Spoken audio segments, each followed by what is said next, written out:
Good evening, all. My name is Professor Washington Yoto Chieng. I'm the lucky one as the head of the Department of Civil and Environmental Engineering here at Imperial College London.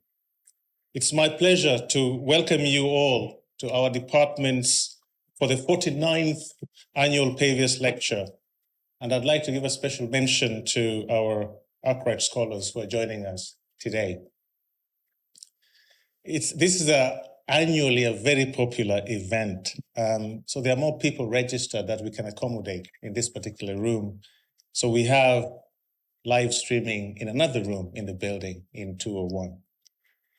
So whichever room you're in, if our evacuation alarm goes, please leave the room and make your way out of the main entrance of the building, turn right and congregate at the base of the Queen's Tower, near to the Gromley's sculpture. You won't be able to miss it. It's an interesting sculpture anyway.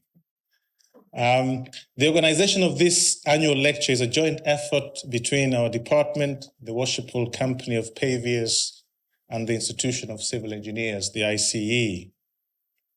I'd just like to take a few words to introduce the master of the Worshipful Company of Paviors, Melanie Hampton. Please, you have to bear with me because I've got quite a few bullets to go through on Melanie. Melanie is a Londoner, born and bred, but exceedingly proud of her Northern Irish heritage. Her career in insurance started as a fast-track graduate trainee and progressed to owning and running her own insurance broking company. Alexander Miller has celebrated 30 years of exacting service to both commercial and private clients. That's the company, Alexander Miller. Fortunate in her business success, she does a great deal to support charitable causes. She has been a trustee of a medical response charity, lead governor of the South Central Ambulance Service, long-term school governor, an active supporter of the Chaos House, a youth charity in inner city London, a trustee of the London Construction Company. It goes on and on. She is also a fundraiser and says that on her, should I read that?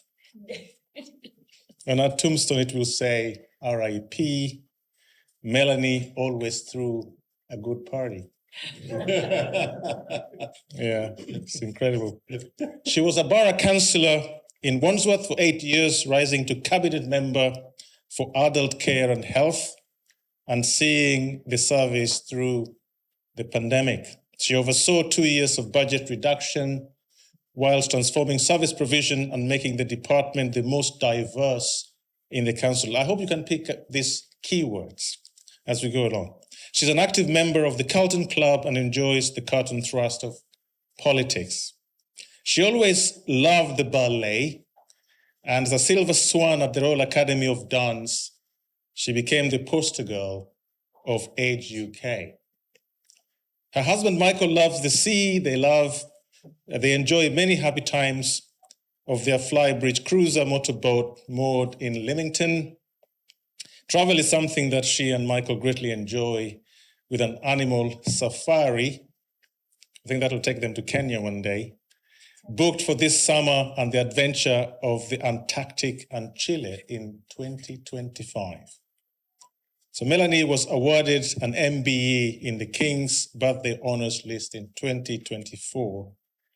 So Melanie, it gives me an absolute pleasure and privilege and honor to request you to speak briefly about the Paviors and introduce our speaker for today. A round of applause, please.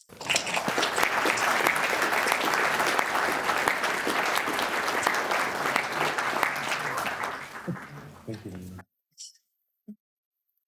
Oh, that was quite a write-up, wasn't it? We did Tanzania, actually, and it's Antarctic on March the 13th, which I'm really looking forward to. I'm always reminded that everybody always says, if you want something done, ask a busy woman. Well, I suppose it's a busy person, but it's a busy woman. So I'm the clipboard queen, and listening to all that, I think, gosh, how do I have any time for anything else, really? My name is Melanie Hampton. I am the master of the Worshipful Company of Paviors. Most of my great friends have absolutely basically no idea what this really means. And I'm always having to explain to people what the livery movement is about. The livery movement was founded 900 years ago. In fact, one of the things that I'm hugely proud of is that I am the second Lady Master in 748 years. That is cool, isn't it? That is definitely cool. But basically, this was about organizations that were trade associations. So the master would manage the apprenticeships, so the training. It was all about quality control. And that is a very big part of what we still actually do. So in the Paviors Company, we are incredibly proud of that ancient traditions that we have. But we're not just about the old, we are also about the new. And certainly the Paviors, which is all about the mysteries of paving. So we are talking about engineering. And that's not only upholding that heritage, but being an enabler for a modern and thriving livery company. So this year I have made industry my focus, and I think Darren James is here somewhere, who's the CEO of Keltbray, who I got to come to talk to the Paviors at my first dinner about matching up that academic with delivery of projects. Because it is my huge pleasure to welcome you to the 49th lecture. And this is so important when we're talking about the reality of delivering infrastructure projects. I always feel, and I said this last year, a bit of imposter syndrome. I only did a geography degree, whereas you are all much more erudite with your engineering than I will ever be. I always say on everybody's cards in the Paviors that you can't hardly read anything because they've got so many letters after their name. Anyway, I've got a few, so that's all right. But I'm not going to apologise because I am an entrepreneur. It's not an enormous company, but I think that that is really important. And what we're here about today and what the purpose of that lecture was when it was founded 49 years ago was to get the juices going. So all the academics can talk to the practicality of business. And that is incredibly important for us. And it's so wonderful to see so many of the next generation. You are the men and women who will be driving the innovation and change that not only this country needs, but globally. So it is a real pleasure of mine to be able to introduce this. Now, I'm delighted to welcome Matt Palmer, who has agreed to give our lecture. And you don't want to hear too much, really, from me. You really want to listen to him because he's inevitably much more interesting. And you don't want to talk about me being a silver swan, really, do you, in the ballet? Matt is a fantastic example of someone who has delivered huge infrastructure projects. So 14.2, he reminded me, 14.2 billion pounds of Terminal 5 at Heathrow. Just think how many challenges that was to come to fruition. But not only did it come to fruition, but it is accepted globally that it has been an outstanding success. As executive director of Lower Thames Crossing, he and his team have to work with so many different stakeholders. The reality of delivering infrastructure projects globally is becoming more and more difficult. And often those different stakeholders will have very different agendas and conflicting as well. And it is he that is leading and will deliver another successful project benefiting us all and GB Inc. So I'm now going to shut up and it's over to Matt. So thank you very much.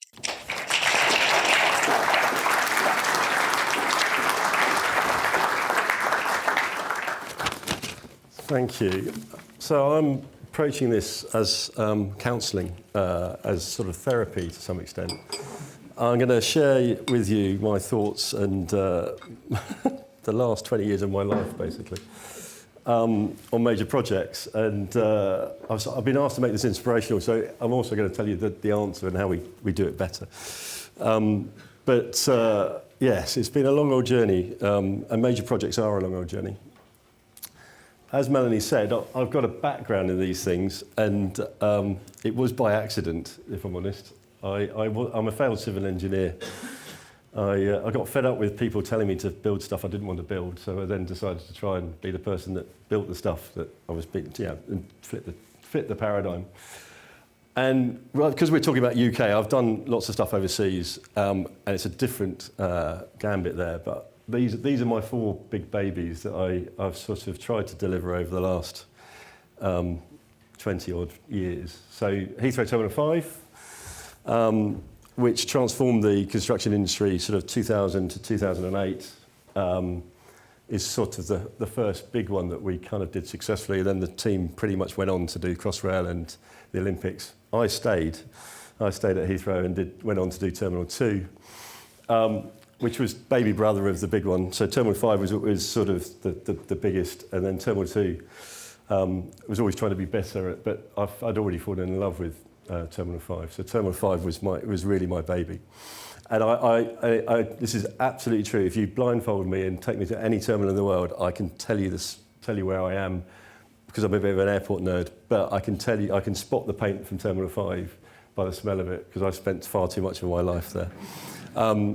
So lots of terminals, and the interesting thing about terminals they are the sort of crossroads of how you bring people together these days. They are the way that we sell ourselves as London. They're the way we connect to the globe, and they're that melting pot. And there's an incredible sort of culture and global culture that we have to work with.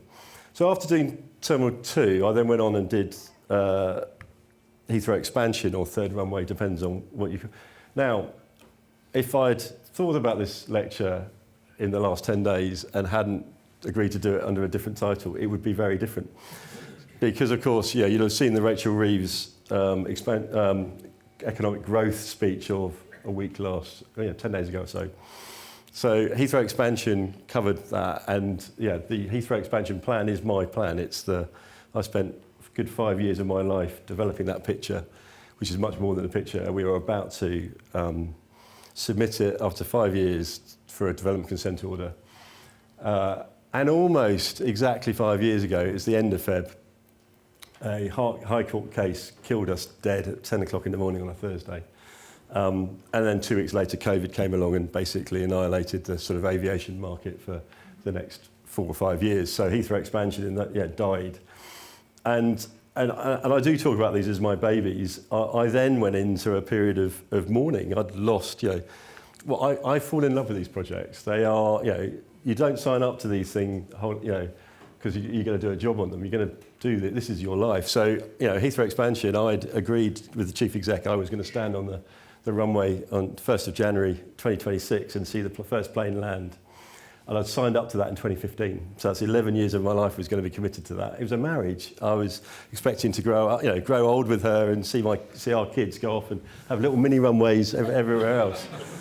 But High Court action and COVID came along and killed it. So I then had a period of mourning. It was literally like mourning. And I'd lost my 3rd child.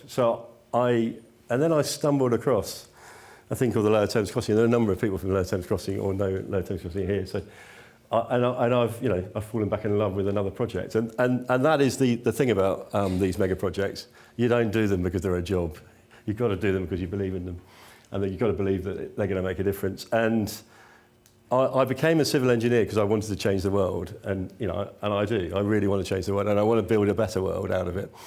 And I could have been a doctor. I couldn't get into geography. I didn't have good enough results. At the time, the university, not quite as good as this one, would only take me on a civil engineering course, and so I ended up doing civil engineering. But it's been a journey, and what I've learned is actually our projects and the great engineering we do, it's all actually in the end, it's about the people. So the people who work on them, and also the people that use them. And the great thing about these projects are, each one of those impacts 80 odd million people a year if they get the top two anyway. And that's such a positive impact. You can't do that in any other industry. If you become a doctor, you might cover, do 5,000, 10,000 operations. We can cover millions as engineers, and it is so exciting. And the legacy goes far, far beyond. Heathrow expansion is to take Heathrow from an 90 million passenger terminal airport up to 150 million over the following 50 years. That's a 50-year legacy. It's not often you get to lead a blot on the landscape, as some people call it, for that long. So these are then my lessons that I've learned. So there's an individual who I won't name, he's not actually in the room, thankfully, who a while back said to me, you do realise everything you're going to deliver will be 15 years out of date by the time it gets there. And I said, no, you're wrong. And he's bloody right, unfortunately, because that's how long it takes. And that was based on the idea of it takes normally 7 years to get something started and 7 years to build it. And it's all based on the original plan that started that. So about 15 years out of date. And that 15-year out of date thing is okay if you're building old technology. So if you're building railways or roads, if you're building stuff that is changing with technology, then you have a bit of a problem. And the best example of that is Heathrow Terminal 5. So that I look around the room, people have used it, I presume, and thought what a big departure. When you go in to check in, it's massive, it's very large, but it shouldn't be. So that was built for check-in desks, but by the time we finished building it, there weren't any check-in desks. So you suddenly get this huge space that we didn't, so we could have saved a stack load of cash if we'd predicted that movement. I think when we first started it, there was 5% remote check-in. By the time we finished it, it was 85%. So the reality is we suddenly didn't need all that space. The most embarrassing one, so we opened in 2008, iPhone came around in 2000, and we had this sort of little antenna that sort of down that end of the airport that would take the mobile phone data. And of course we opened it and it fell over because immediately the data wasn't enough. And so civil engineering in large infrastructure that takes time, when you put that into a modern changing world of behaviours where we move very quickly, really, really struggles. And so the 15 years out of date is much more salient now because the world is changing dramatically. And if you take global warming and take net zero, we've got to change really, really quickly. So how do you look at projects that we design for 120 years and make sure they're flexible for our society that has to move that quickly? So depressingly, he was right. So the key thing is big projects take time. And I do like to think that St Paul's is the equivalent, I apologise for anyone in the Church of England, but it's the equivalent of a terminal at Heathrow. It's a big meeting place. But it took a long time, and the reality is Brunel got it a bit quicker with the Clifton Suspension Bridge. If you come forward, and we're getting to tunnels because I'm building a tunnel, so why don't we do a few tunnel examples? So the bottom left is Dartford. So that's the first Dartford crossing. Conceived and started in 1930, finished in 1963. There was a world war and a funding issue in the middle, oddly enough. Channel Tunnel came along, in the 90s, opened in the 90s, so 70s to the 90s, 20 years. These things take time. And time is a problem. Time is a problem for a number of reasons. One is, someone like me will only ever do one or two of these. I mean, I've done more than most. They take a lot of your life and a lot of your working life. The stonemason that was building St Paul's would have spent his whole life working on it, and probably his son would have worked on it, and the whole family. The reality is these are long things, and actually you need continuity. You need people like me that are stupid enough to stay with them. There are some exceptions. Well, so these are very UK-centric. I don't want to completely run down the fact that the UK takes a long time to build things. It's not quite true. It's not. There are other projects that you would have thought would go quickly. So I do always like to point out an airport that gets delayed. So that's Berlin Airport. It was a 5-year terminal construction that then took 14 years on top of it. And so the Germans don't get it right either. None of us do it that quickly. This is my favourite. This is actually one of my projects. So that's Salesforce Tower in San Francisco. I worked on it in 1999 and it opened just before 2020. So these aren't transport projects that take time. These are just big infrastructure projects that transform stuff. hits a number of problems and takes time. And so how do we, so why does that happen? And really, if we look at the UK, why is that? There are some exceptions, and you might spot a common theme here. So you can tell I'm a bit of an airport nerd, so apologies for the... So I could run a quiz and try and get you to guess the airports. Anyone want to hazard a guess? No. Go on. One on the right is the new Beijing one. Correct, yeah. So right on the left is Istanbul, it's the new Istanbul airport. Oddly, and you can ask, why, so there, there's a slight difference in democracy in both of those countries. And so speed does make a difference. No, they do all the... Sorry. There are, and you could put up a number of other projects that go faster than we can, but there is a common theme behind them. But we're not going to talk about what we can't change. There's no point in talking about sort of politics and the way the democracy works. We are what we are. But I thought I'd talk to you about something I really wish I'd never learnt about consenting projects. I just wanted to build things, if I'm brutally honest. And how you build things in the UK is you need consent. And the reason we need consent is we need to get the ability to get land. In the end, it all comes down to that simple factor. So the fact we're an island, and the fact that we've got a lot of people here, and the fact that we're a democracy, and therefore don't demand people to jump off us, drives how long it takes us to do these things. So in the UK, there are two methods. There's a hybrid bill, which basically Parliament just says, I want that, and a line gets drawn on the ground, and that's what happened on HS2. Or following Terminal 5, and this is the irony of it, following Terminal 5 and the length of the planning inquiry that went on in Terminal 5, they created something called the Development Consent Order. So I feel slightly involved in all of this. So the Development Consent Order came about because of the project I worked on back in 2000. And that was to try and give us access to land. Now, people, that's not always the case. So in the UK, it all comes down to that compulsory purchase of land. Some countries don't have that ability, and this is my best example. So I don't know if you can see it on the picture here, but this is Narita. So Narita Airport is the largest international airport for Tokyo, and for 43 years now, this chap has been holding out. You can see it on the, you can see the runway where it really wants to come. You can see it on the bottom of the picture, and you can see it at the top. And in theory, there should be a long runway, but for 43 years, he's resisted. So in Japan, you cannot buy land. It's ancestral rights. There's no way of compulsory purchasing. It's all by agreement. So it's difficult in the UK for us to get land, but it doesn't take you, well, they still haven't got that piece of land.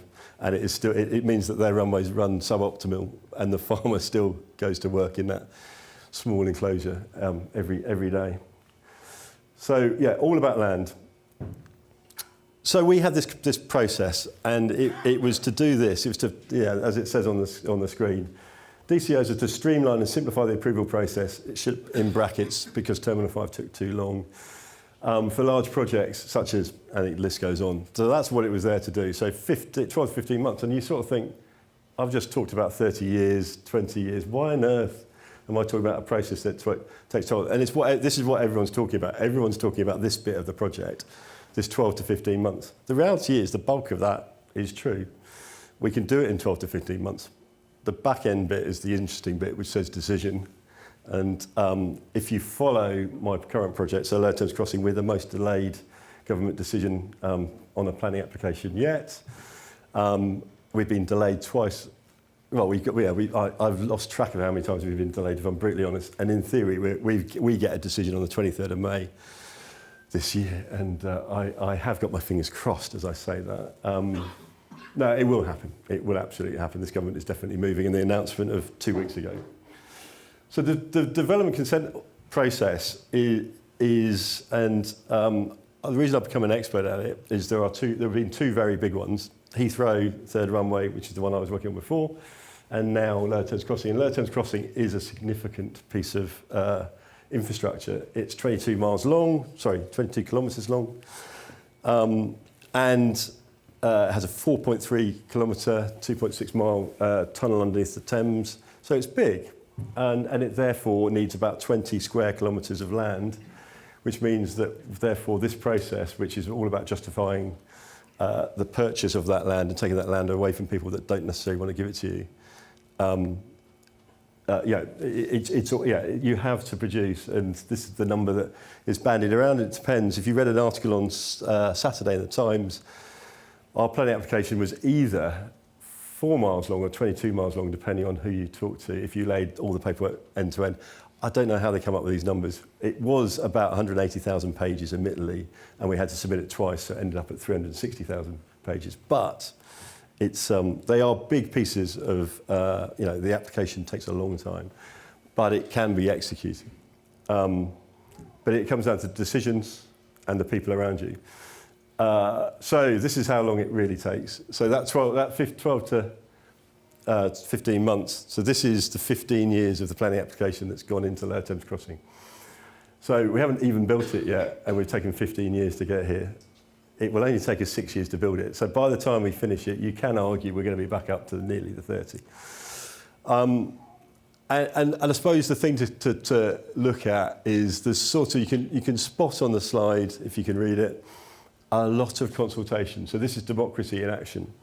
This is all about us talking to, telling everyone about the plans and the nature of the plan. So it's the most consulted on project because things change, people change, etc. But you can see a run of consultations that take a long time.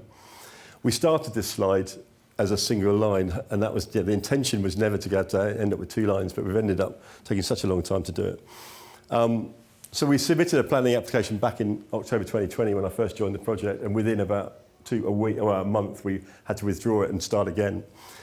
We were then delayed by the Thames Freeport coming into fruition in 2021, and then we finally resubmitted in 22. So you kind of go, the top line is all about getting people to know and understand where the project goes and what it is, and getting public agreement that we've done that. The bottom line then is really about us submitting it. And we're now in this sort of line of the Planning Inspectorate made a recommendation to government nearly a year ago, and it's been sat with the government waiting for a decision. Frustratingly, an election came along and delayed us. We were due for a decision in June, and of course we had an election early July, which bopped us out. There were a number of people in the room that were on the team at that point. It was gutting.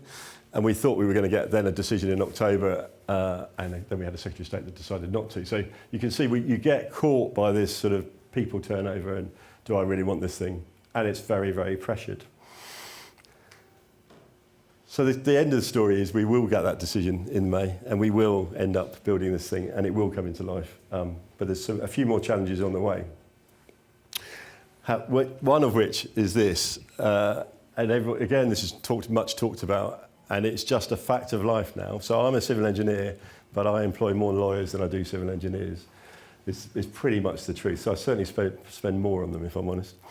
The website on the right, those of you that have never seen this before, you've obviously not worked on an infrastructure project.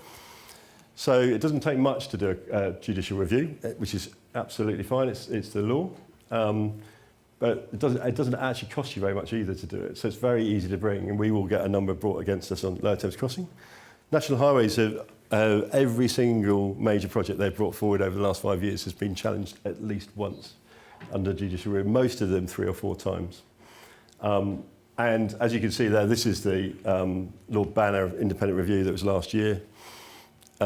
Essentially, of all those big planning decisions that had happened from 2008 to last year, 34 were subject to judicial review, and the reality is that 34 are the last 3 years of it. Then there were very few earlier on in the system, and only 4 have been successful, but all of them get delayed by JRs. So JRs is out there. It's absolutely right that we have a judicial review process, but the bar is too low and it's very easy to bring. So what happens is I watch the website. So you watch the Crowd Justice website. When the number gets to about 50k, you know you've got a JR coming at you. It doesn't take much. KCs tend to offer their time pro bono, and so they just need a few solicitors to raise it. So you kind of know you're going to get a JR. I'm not even bothering to watch on Lower Thames Crossing because it will come.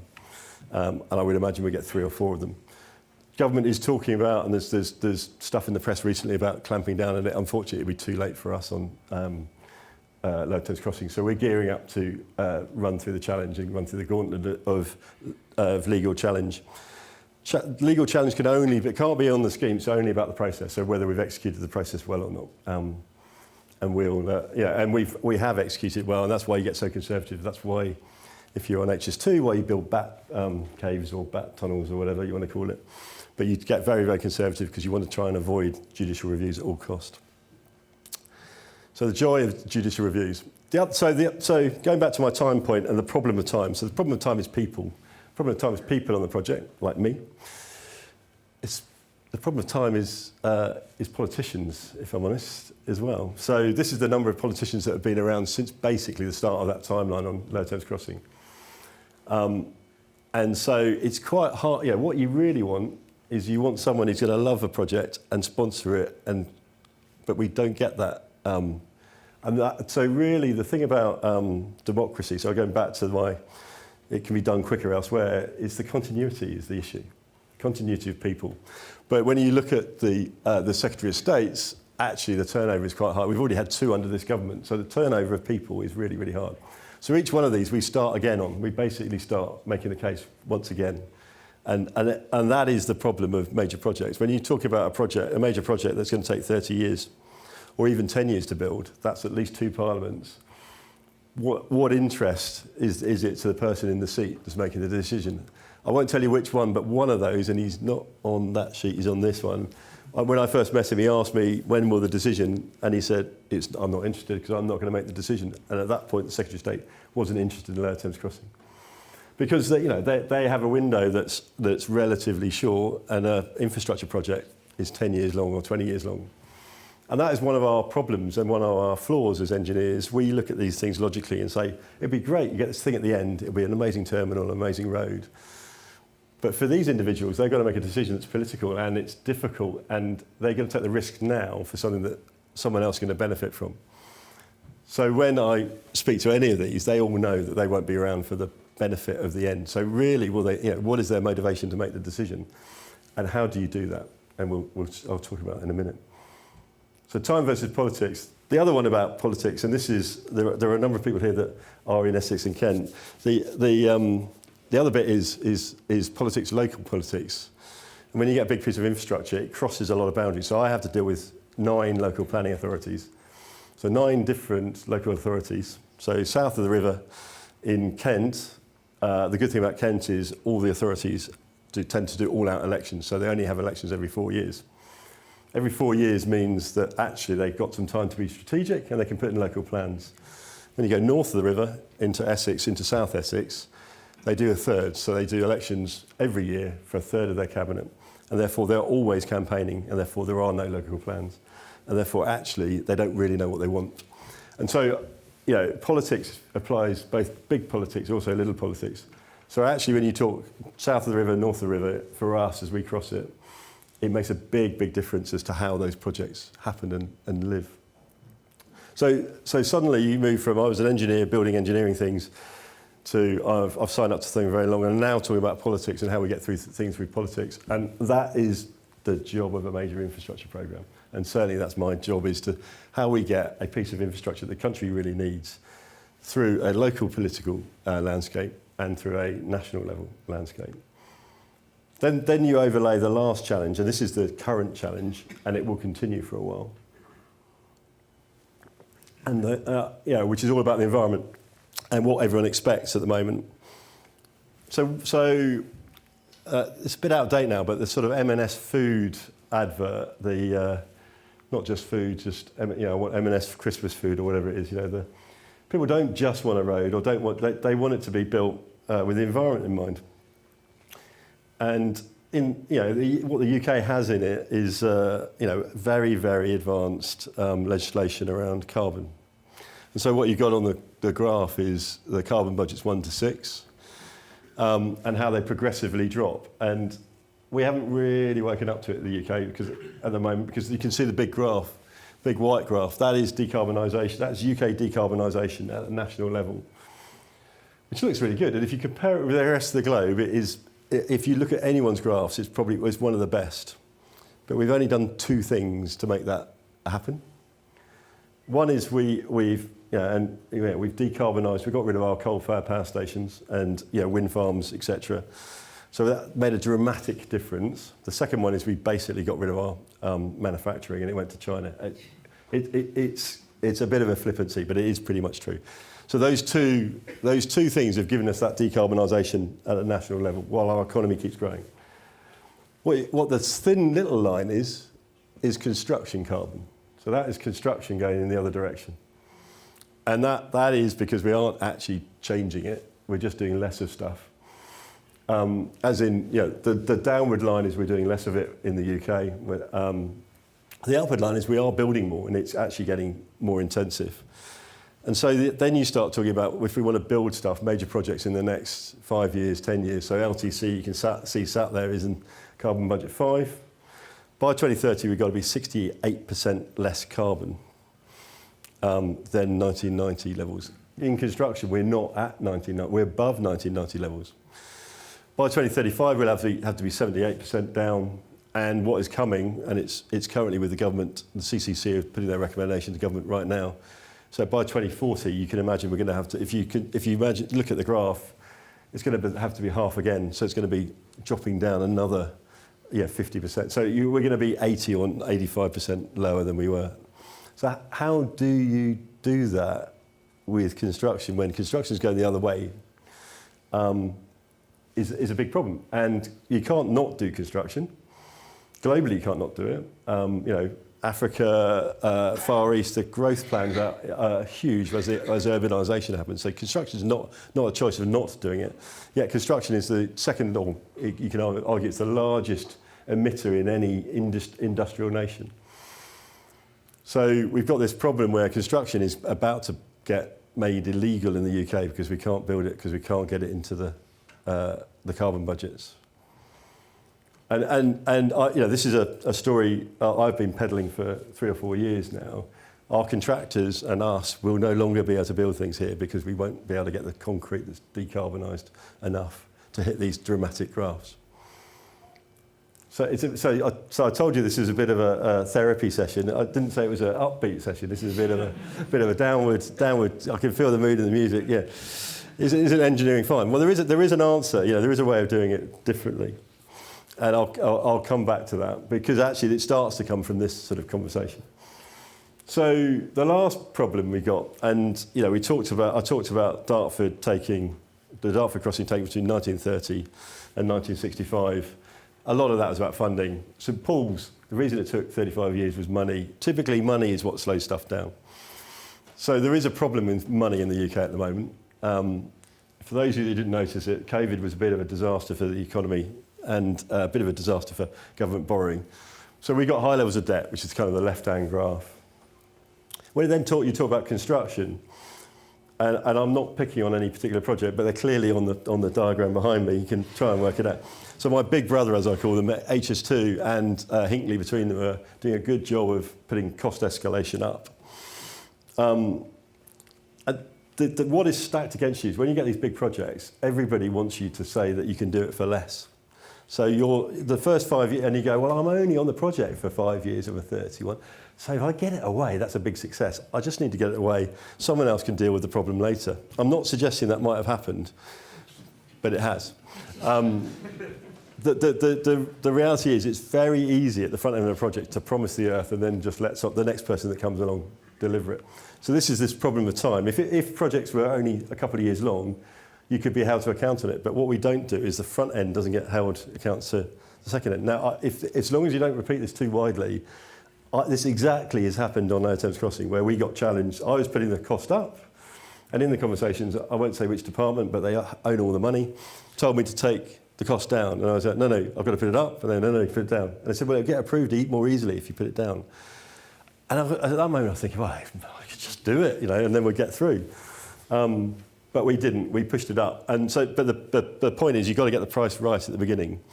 And so there's a bit of a loss of faith at the moment in the UK about whether the project's going to come in on cost or not. That isn't unique to the UK.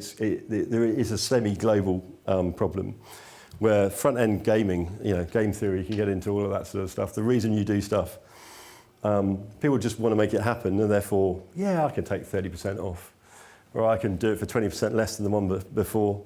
Both of those are real quotes about two or 3 of the big UK projects, and I'll tell you afterwards if you want to know which ones. But that happens, and it's what means that getting funding is challenging, because what then happens is government or the funder has to carry contingency to cover the ones that have done that. So we end up with this sort of vicious cycle of just not wanting to start big stuff. So the last bit about funding, and this is very pertinent to Lower Thames Crossing, and now that the Chancellor has outed Lower Thames Crossing's journey for private finance, I can actually talk about it. So then there is a solution to this. There is a lot of private finance out there in the world. The government doesn't necessarily need to finance stuff. And actually you can go out and raid the global market for investors. But what is fascinating about that is the diagram, the rise of the green finance. So they don't really want to invest in the road. They want to invest in a wind farm in Japan. They want to invest in the green stuff. So it's really great, this. You can go and get private money, and actually we've got a toll on Lower Thames Crossing, so that's really interesting. But we don't really want to, because you're not green enough, so we're not going to put our money there. So you end up with this interesting conundrum of, if you want the money, you've got to be green. If you're building a non-green project, where do you get the money from if the government hasn't got enough money? And we're in that interesting world of increasing focus on sustainability and ESG in its broadest context. And how does that come into projects? So that is the conundrum of my life, basically. I've told you, it's projects take far too long. I'm getting old, not that old yet, but I've still, I was talking to, the conversation. So I did a annual performance review of some of my team, and we all talk about the future. And a number of my team are going, I don't think I'm going to live to see the end of the project. I hope they meant at work, but maybe they were worried about their health. I mean, these are long duration projects, and people need to think about whether they want to be on them. So time is a massive problem, and how you motivate people to be on the project and provide continuity, how you get politicians to buy into it, and how you actually get funding to deliver it, all come crunching together when you then overlay it with the challenges that we are in of a dramatically changing society, with a dramatic appetite, or an increasing appetite to do the right thing in terms of climate. So how do we do it then? So what's the answer? I haven't got this is my version of it. It's by no means, will be other ways of doing it, but this is the way I've come up with it. And I thought I'd better just explain. For those, I've been talking about Lower Thames, and I realise that probably some of you won't realise what it is, but it's a big road out to the east of London. And the great thing about it is it has a very, very strong business case, which some people in this room know and love. But it is the most reliable, unreliable road in the UK. It has the largest amount of congestion on it of anything in Europe, and therefore it's not a business case that can be ignored. And if the Thames estuary wants to grow, it needs to happen. So it's the good thing about it, very, very strong business case. The other thing, sorry, I should have said, it's just a bloody road is the other thing. We've been building roads since the Romans, so 2,000 years of road building. We're just doing another one, but a bit bigger. And therefore, it's not a nuclear power station. It's not a high-speed rail that has a complicated signalling system. It is just a bloody road. And so the great thing about that is we know how to build it. We know exactly what it will cost. And we know how long it will take. So that bit's a given. So then if you then overlay the challenges, so how do you make the politicians happy, and how do you find green finance at the same time and keep a team motivated? So this is it. This is how you do it. So the first thing is, I will come back to my point, is I fall in love with projects. You can't work on a project like this unless you believe in something more than just turning up and delivering part of a project. So you've got to have a purpose. You've got to be there for a reason. And all of you, some of you may know why you turn up at work. Some of you might just get out of the house. But for me, I actually need to believe in it. And as I say, I want to fall in love with these projects. So our purpose on Lower Thames Crossing is to build a better world. It is to transform the construction industry so that we challenge all the standards that have gone before. And I want to break the paradigm that this thing is around how do you build economic infrastructure and destroy the planet at the same time. We need to be able to do both. We need to be able to build something and not destroy the planet. And so the greenest road ever is sort of the easy strapline of what we've gone for. And when you start getting into that, then people then start buying into it, and start getting interested in it. If you do a survey of the under 25s, most of them will all say, or 80% of them will say they want to work on a green project. Well, if I said to you, let's come and work on a project that's got the same technology that the Romans were building 2,000 years ago, I don't think we're going to get many graduates coming to join. So, but if I told you that we're going to build a really, really simple road and we're going to do it first of its kind as a carbon pathfinder and absolutely knock 70% of carbon out of the road and be the first ever at scale, suddenly people start paying attention and start coming. So that's what we're doing. I'll let you in another secret, and I don't mind if this one leaks out because I think we're past the time. So last government, well no, the government before the last, it's getting quite complicated which government it was, declared us as a carbon pathfinder project, or so people thought. So we became a carbon pathfinder in 2021, and we are tasked by government to deliver our road for carbon neutral, which means drive out carbon and then offset the rest. No other projects like that. And everyone said, yeah, how did you become a carbon pathfinder? If I'm honest, we declared ourselves a carbon pathfinder, we just got on with it, and then government seemed to like that idea, and then we are now being told we're a carbon pathfinder by everybody. And it just comes around to, you've got to do the right thing, and so that's what we're going to do. So you've got to create this optimistic realism that means we can actually do something that is going to make a difference, and people will go with you, whether it be your team or whether your supporters. But you mustn't lose sight of the basics. You can't have cost overruns, and you can't not deliver, and you can't not look after your people. You've got to have the best people on the planet to deliver these things. And then the most important thing is you've also got to get on and deliver it. So I've talked about the carbon neutral thing, and I'll show you a few more slides about it. But it is actually, you've got to get on and prove what you're saying. So we went out to market on the construction of the Lower Thames Crossing. And we challenged everyone for a 30% drop in carbon in their bids. So this is the three contractors that are bidding. And we've ended up with a 50% reduction for free. So it hasn't cost us a penny, we just asked for it, and we've insisted that if you want to win it, you've got to do it differently. We're going to go further, but that is our first proof point, is that we're already going to do it half of what anyone else can do it. And we're going to do it at a scale that has never been done before. So this is the sort of the purpose piece. I've talked about purpose-led, and I'm going to talk a little bit more about carbon, but I could be here all night if I talked about all our. We have 4 C's, very simple: carbon, construction, culture, and community. We've got ambitions in each, and I'm only going to talk about carbon because, although they all support it to some extent. So if you want to do something different, you need a different population. If you want a different population, you've got to have a different group of people working for you. And a different group of people don't look like me. They are not white men, and they are not 50-year-olds. We've got to have a dynamic, diverse culture, because we won't be able to do it differently unless we've got different people. And so, to some extent, although I am going to talk about carbon, it's all really about how you create a community which has got a different population working in it. So we have ambitions about all of these, but I'm going to show you a little bit more about carbon, and then I'll stop. So the carbon story is quite an interesting one. So we talk about it a lot, and everyone's saying, why don't we do something about it? It'd be really good if someone did it. Someone over there, they, them, whoever they are, but not us, not us individually. So we had a look at it, and we decided that probably there's 3 things that we need to do. And we challenged ourselves, and as I said earlier, we went out to market on a 30% plan to try and get it down. What actually happened is the market came back and dropped us to 50%.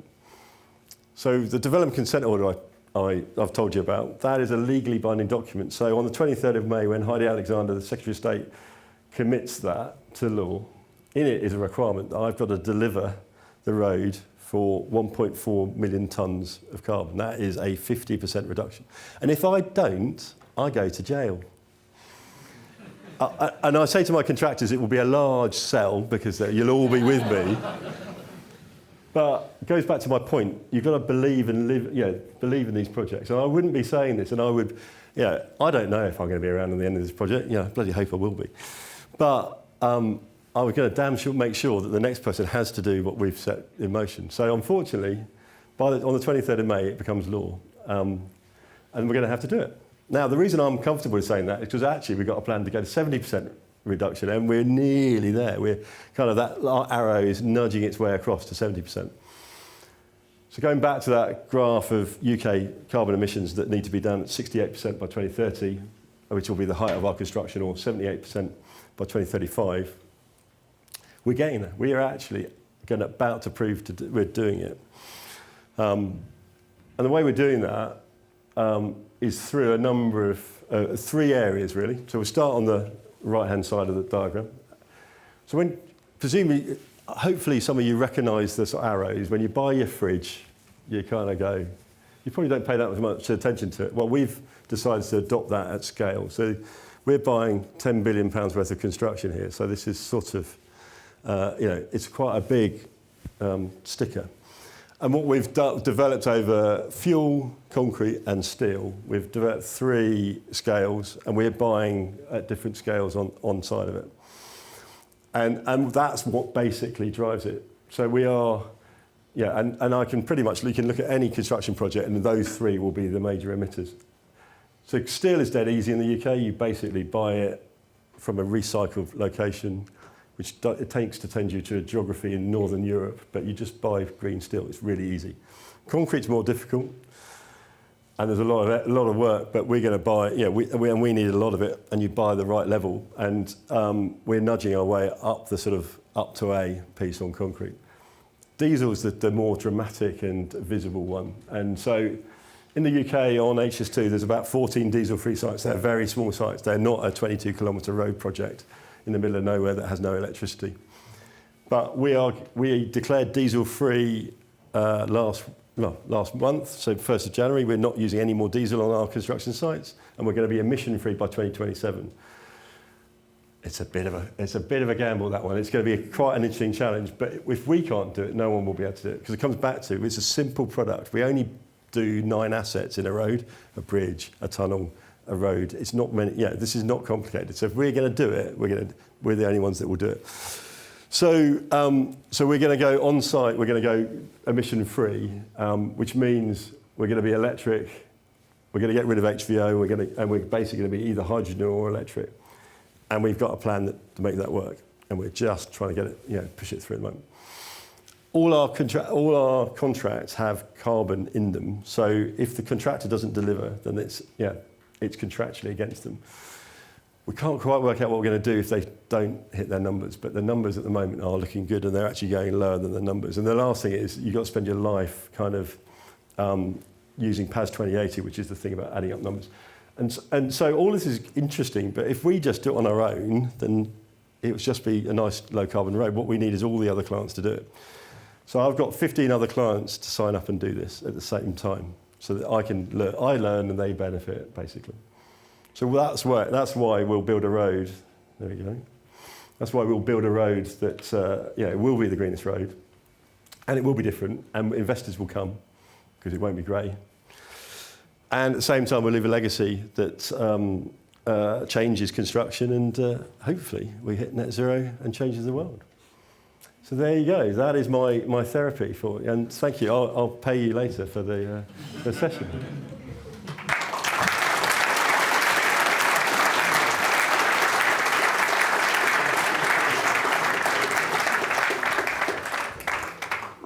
Wow, I told you it was going to be good. Anybody can deliver it to you. So Matt very kindly said that he will take some questions. So come on, fire some difficult ones at him. He's an honest man. That's unusual. There you go. I'm not a politician. Sorry.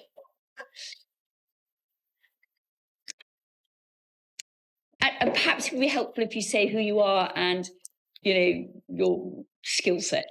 And not your press affiliation, please. Sure.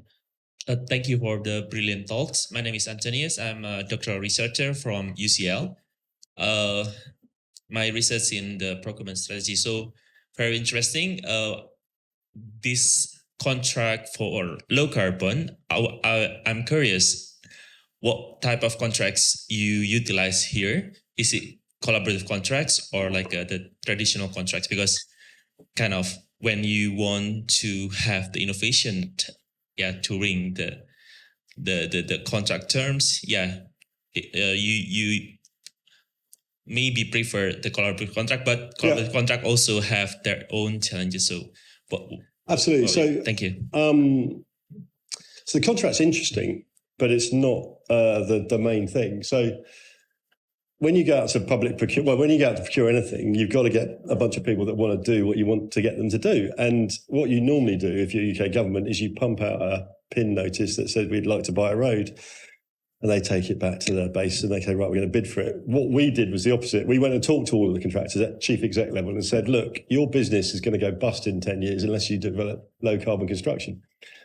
And they kind of went, And then we said, well, we're going to do this thing on Lower Thames Crossing. Will you bid? And they kind of nodded. And so we had 12 bidders for the 3 contracts, 9 bidding entities, actually. So, and a third of them got it. So a third of them said, oh, yeah, actually, this is good for our business. A third of them went, oh, he's just trying us on. We'll play ball, but we kind of won't bother. And a third just ignored us. Oddly enough, the third that listened absolutely knocked it out of the park. And the virtuous circle that happened was they understood it was a strategic endeavour for them as a business, and these are global. They're the biggest you can think of, basically. They worked out that they need to change their business and they need Lower Thames Crossing to help them change it. And so the money poured out, and they found ways that they would never have done in a normal bid. But it wouldn't have worked, because if you imagine a bid manager puts in a bid for a project and it goes up to his board and he goes, oh, what's this low carbon thing? Oh, dismiss it. It was only because we'd done the top level conversation did it work. And so that's how step 1. Step 2 is it's a simple target cost NEC contract that we use all over the place, and we've just written a clause in that says carbon. There's now we did it before the standard clause that's out there, but yeah, the contract isn't it. It's about that you've got to get the hearts and minds of the organisations. What we have discovered in this journey is those that are PLCs do not do this. You've got to find big family businesses. And so we go seeking family businesses. And I used to work in New York, and the family businesses there, I'm not talking about those. I'm talking about the ones that have got a long-term horizon on how long they're going to be alive for, etc. Question over there.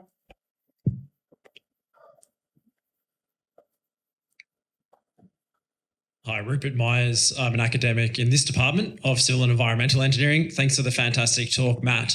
I am wondering if there are any sorts of infrastructure projects, given the difficulties you've described, which you think are just not going to be viable or are becoming too difficult to be viable. I'm thinking of something maybe related to nuclear or carbon capture and storage, or maybe you have some other examples. Yeah, I mean, it's really interesting, and I've had this conversation with Sizewell and with Hinckley's a bit late. They see themselves as a mega environmental project, and therefore don't worry about the concrete. You then point out that they're going to pour the most amount of concrete in the UK from anyone else, so they're going to keep the UK construction market in the old ways for 10 years, and they still say we're the largest environmental. That's not our primary cause. So you get this nasty conundrum coming with all the energy projects about actually how they get executed, and we haven't woken up to it, if I'm honest, yet. The thing I would say is it is not really the UK's battle. Concrete is going to be the battle of the Far East and the Middle and Africa, if I'm honest. So we've got to nail it and crack it so that we can do it here, and then we can export that technology. And this is, what I nearly started to say is, I put my last 20 years of my experience up. The previous 10, 15 years was overseas, because that's where we normally do most of our learning, in the UK. We are great exporters of engineering. What we need to do is crack it here, decarbonisation, and then go do it everywhere else. That's what we've got to do. And the environmental projects, the ones we're talking about in the UK, we've got to work it out. But CCUS is going to be challenging. The big nuclears are going to be challenging as well. Question here. Actually, third runway is going to be very challenging, by the way. So I know that throughout my life. I spent far too long working out. Sorry. Thank you very much for the talk. Me, Miguel, principal engineer at Arup and researcher here at Imperial College. On the building industry, we're facing that the recycled steel, all the green steel is being used.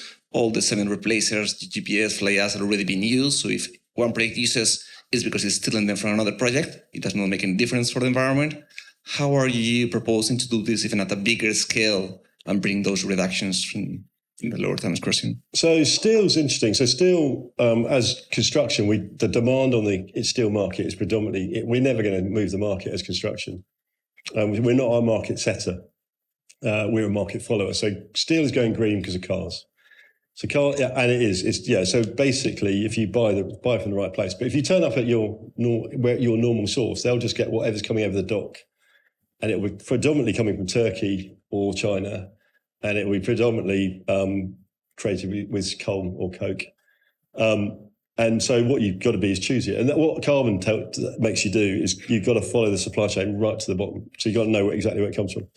But there is enough green steel in the UK for us to do everything with green. And there's enough being manufactured. There's enough arc furnaces coming on stream to do all of that. So sort of the steel decarbonisation is okay in the UK. And we'll get there. Although there's lots of noise about the Port Talbot plant shifting, but we will get there. Concrete is a really challenging one. And you're right. At the moment, we're talking about bringing in PFA and GDBS from Japan, and there isn't enough. And we need there's 5 big global manufacturers to listen, because they're not, at the moment, they're not investing in low carbon. And so that they're on my radar, and I am challenging them. And some are. And the great thing is green finance. So Holcim, which is one of the largest this year, had 50% of its debt now has to be green, because they can't find the debt from anywhere else. So they're going to get caught by the green finance, the rise of green finance. But the concrete manufacturers haven't yet got there. They will get there. On LTC, we've got a number of ways, but basically we're reducing it as much as possible, but we're not going very aggressive, which is why it's C. Question over there. Hi, I'm Will, an alumnus of the department. I work at Manhole Metrics, which is a startup tackling infrastructure flooding. Really enjoyed the talk. Thank you so much.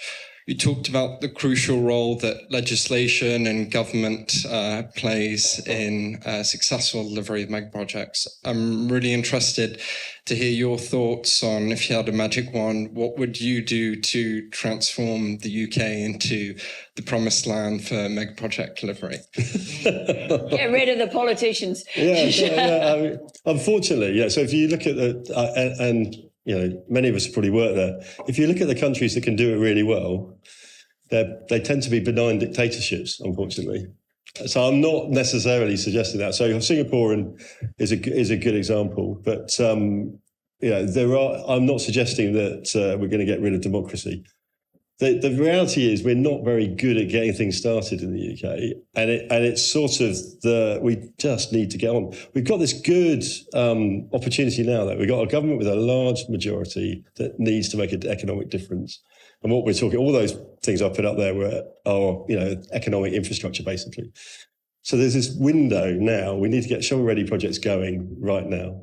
Happens to be I've got one, but and I think once we get going, we'll get beyond this nervousness.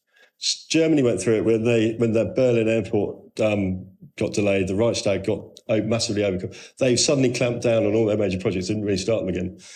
We've just got to get moving again. And once we start to be successful, if you look at our engineering, we're doing engineering all over the world. If you go to Saudi, it's British companies that are doing it. Or not predominantly, it's a sort of blend. But the reality is we're very successful at building things. The people, we just don't do it here. And it's that sort of nervousness and getting on with it that we just need to do. So there isn't a magic wand you can wave, I'm afraid. Gosh, we're being flooded with questions. So I'm going to make you squish them in a bit, because sorry, I'll be short on my answers. Hi, I'm Stuart Matthews. 2 aspects of interest. Are you considering offsetting? One, which is probably quite a thorny issue. Yeah, it is, yeah. And 2, with the adoption of different binders, should we say, for concrete, how are you handling the long-term, say, durability type risks? Yeah. They keep they're taking. Yeah, so offsetting. Yes, we are considering. Yes, it's problematic. Politically, it's very problematic at the moment, and we're a long project, so we're going to basically drive down the carbon now, and we'll sort that out when it gets more politically acceptable in the future. Now, we are looking at it all the time. The Environment Agency is doing a piece of work on it at the moment, but it's politically unacceptable in carbon. Oddly enough, it's fine in biodiversity. So the rise of biodiversity offsetting is quite an interesting piece that's going on. So it's going to play out over the next 5 years, offsetting. Our real thing what we're trying to do is get this thing to be lowest carbon. The offsetting bit is kind of icing on the cake if we have to do it. So we really, and there's a certain number of people that work on the project, it's a backup and it's not really the thing. Long-term life for concrete, it's a real issue, especially on a tunnel which is designing for 120 years. So we're not being overly risky in that space, but we are up for taking risk elsewhere. So for, bridges and things like that, which we could afford to do with less life, etc. So we're in that curve of trying to work out how we do that. It's bloody tricky, but what we're going to have to do. The thing is, we're a big enough project to make that difference. Normally National Highways doesn't build more than 2 or 3 bridges on a project. We're building 55. So the lady there, and then the lady over there. It's about the time. Bit of diversity here. Some ladies. And ask the really tough question. Thank you, Mr. Palmer. I'm Miki Lu from UCL, the Butler School of Sustainable Construction. My research is related to the project leadership in making the future of energy transition. Thank you for the fantastic presentation. I have a question to ask about how do you motivate diverse stakeholders get into the early phase of the project and to motivate them to reach the collective expectation in such inspiring and challenging projects. Yes, thank you. It's really difficult. We societally train our kids to. I've got 3 daughters. We condition them to certain lifestyles. So I can say this categorically: there are 2 kids' books for under 5s that have anything about with female engineers in the UK.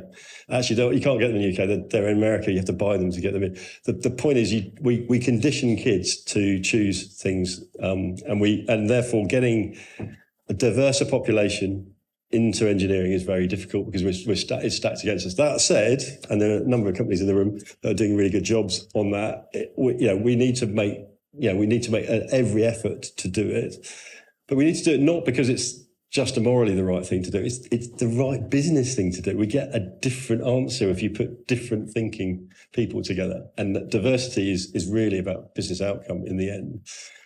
So we have set a target. We want to, by 2030, reflect the society we work in all forms of diversity. We have no real idea how we're going to do that, except we're going to put our best foot forward. And we incentivise, we're about to bring out an incentivisation which encourages all our suppliers to put their best foot forward. And it's really about great recruitment, it's about creating the right jobs that are flexible, etc., all of that stuff. So it's a massive drive, because if we don't do that, we won't get to the carbon thing because we won't be thinking differently. It goes round and round. It's a virtuous circle. Hi, I'm Christina. I'm an art scholar with the Paviors. So I just wanted to say thank you so much for your talk. It was really interesting. Also, you've mentioned someone told you that civil engineering projects are essentially always 15 years out of date. So are there any examples across this project where technologies developed during the duration of construction and consent, etc., that's meant you've had to rethink your design to incorporate that new technology into it? Wow, it's really interesting. So not on Lower Thames Crossing per se, because Lower Thames is it's a road, which is a dumb asset by nature. It's an asset which a smarter car uses.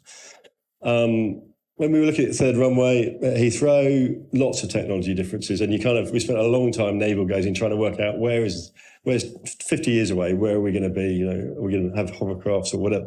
And actually, what you realise is that technology, as you move forward, will adopt the existing infrastructure. So we're building 22 kilometres of road, 14 miles. There's 4,400 kilometres of motorway in the UK. Any technology that's going to change or adapt is going to adapt for the bulk of the roads, not the new stuff. And we realise the same on airports, is that actually technology will use what it's already got. So it won't need more. You won't have bigger cars, or they won't take more space. If anything, they'll get smaller. So the answer is, on big infrastructure, these ones we haven't. But when you talk about terminals, you get inside where So my example of Terminal 5 is a good example, but Crossrail is exactly the same. Ticket halls in Crossrail, they kind of disappeared. All of those behavioural stuff. When you bring people, technology, and big infrastructure together, there will be changes.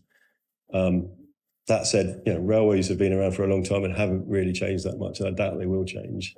roads 2,000 years. They're not likely to change. The cars will be the things that change. So it depends what it is.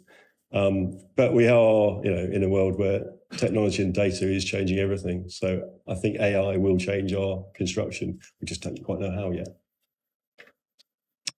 I promised you we're running out of time. So, but the chap, quick question. And then maybe one more, but it has to be really, really quick. We could be here. It's wonderful. They're so engaged. It's lovely.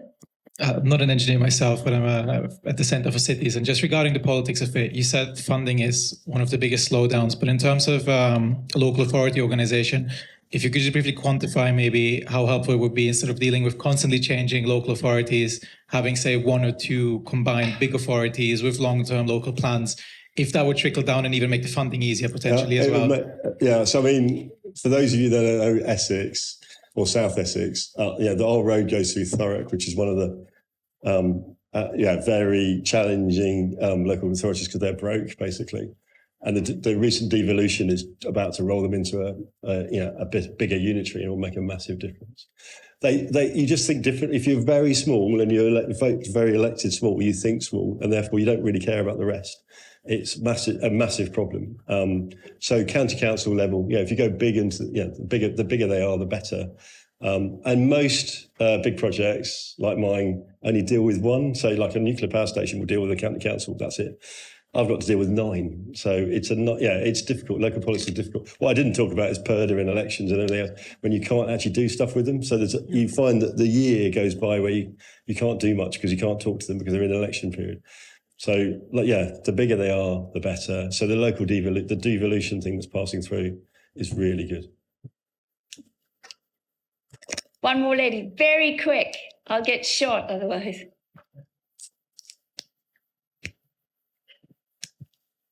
Amy Jones, Mott MacDonald. I've got a question about what more engineers could be doing. So in your opinion, as engineers, are we doing enough to influence policy and government to make major infrastructure delivery successful? So I thought COVID was going to change the world, if I'm honest. I thought COVID was the point where we would look forward and realise that we shouldn't base the world on what we look behind at. We should actually think where we want to go. And for a bit, we did think about that, but because COVID told us that actually the world isn't necessarily what it was like last year, it's going to be different. Engineers are really quite conservative, and we base everything on what we did last time. We just do the same again. And what we do need to do as engineers is go the other way and say, it can be different. We need to be different. Let us be different.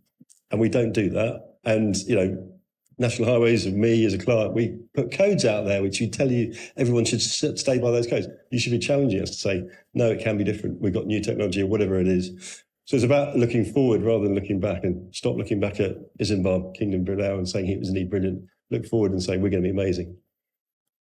Now, quite a lot of you have got small questions, but what we're going to do is when we go and have drinks reception, you will be kind and talk to lots of people. And I'm going to introduce you to the upper warden, who's on next. Literally, I drop off on the 6th of March, and he will take the badge. So over to you, Charlie Lake. Amazing. Thank you so much indeed. We have Valentine's Day fast approaching. I see that there is a poster outside for the students' event. Your love for your projects comes absolutely through. So thank you for conveying a little bit of that to us today.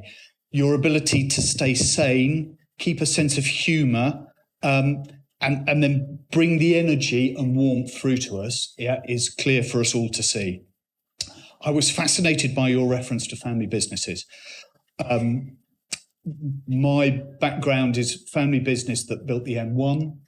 You make me wish so much that I could go back and talk to my grandfather about the troubles that he might have had on that project, because I just can't believe that they are anything remote with what you're having to face with and conquer and overcome today.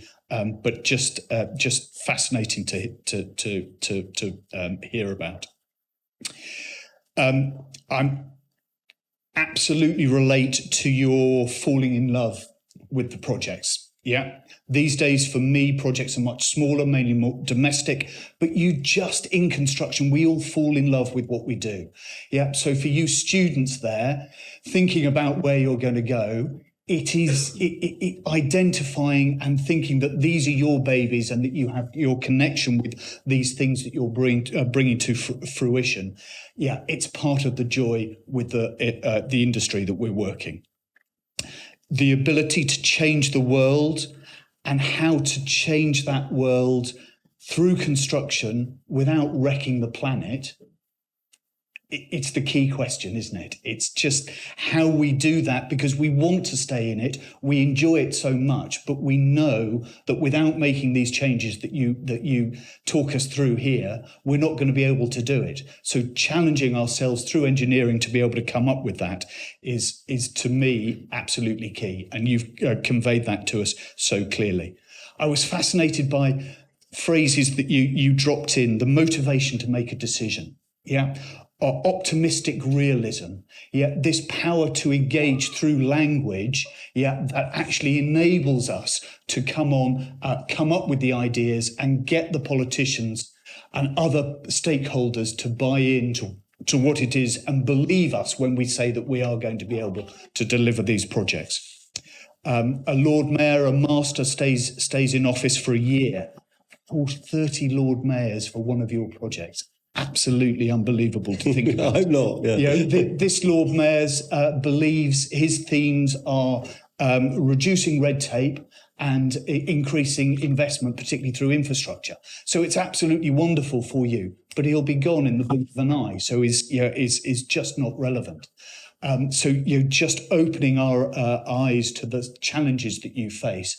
Thank you immensely for doing all of that. A little plug for you students. We're launching tonight our journeyman offer. So we're trying to engage more closely with you who are about to graduate and look to come into the industry. So if this event has been as engaging for you as it certainly has been for me and for I think the rest of us, make sure that you grab one of us Paviors afterwards, and we'd be very pleased to tell you more about that. It's not very expensive, and it's just an entry to see the sorts of events that we put on through the year and get a flavour for some of the people who you've met here tonight. Thank you ever so much indeed. Let's go and get a drink. We're all welcome to drinks upstairs. Look forward to seeing you all upstairs. Matt, Washington, Imperial, ICE, thank you all again for a fantastic 49th lecture. Amazing.